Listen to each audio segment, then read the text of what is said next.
World cup ஃபைனல்ல last over 13 run defend பண்ணார். அது மட்டும் இல்லாம இந்தியா பங்களாதேஷ் அந்த லாஸ்ட் ஓவர்ல 4-5 ரன்ஸ் டிஃபெண்ட் பண்ணியிருந்தார். இந்தியா பாகிஸ்தான் T20 வேர்ல்டு கப்ல 118 ரன் தான் டிஃபெண்ட் பண்ணியிருந்தோம். 118 ஆட் ரன்ஸ் டிஃபெண்ட் பண்ணியிருந்தோம். அதுல வந்து க்ரூஷியல் டைம்ல வந்து விக்கெட்ஸ் எடுத்து கொடுத்து எக்கனாமிக்கலா போட்டார். ஆனா அப்படிப்பட்ட ஒரு ஹர்திக் பாண்டியா ஏன் அவரோட ஓன் கேப்டன்சியில அவர் 100 கோல் பண்ணிக்கிறான்னு எனக்கு தெரியல. Lot of potential Hardik Pandya கிட்ட அந்த கட்டர்ஸ் இருக்கு, ஸ்லோ பவுன்சர் இருக்கு, அந்த விக்கெட் டேக்கிங் நாக் இருக்கு கண்டிப்பா ஹர்திக் பாண்டியா கிட்ட. எப்பெல்லாம் தேவைப்படுதோ அப்பெல்லாம் வந்து இந்தியாவுக்கு விக்கெட் கொடுத்துட்டு இவரு what stops him from bowling for Mumbai Indians அப்படின்னு தெரியல.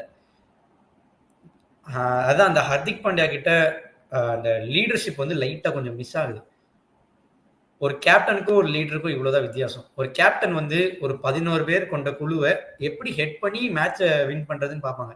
ஆனா ஒரு லீடர் அந்த 11 பேர் கொண்ட குழுவில் நான் எப்படி கான்ட்ரிபியூட் பண்ணி நான் எப்படி என்னோட பெஸ்ட்டை கொடுத்து நான் எப்படி அந்த க்ரூஷியல் டைம்ல நான் ஜெயிச்சு கொடுப்பேன் அப்படின்றது ஒரு லீடர்.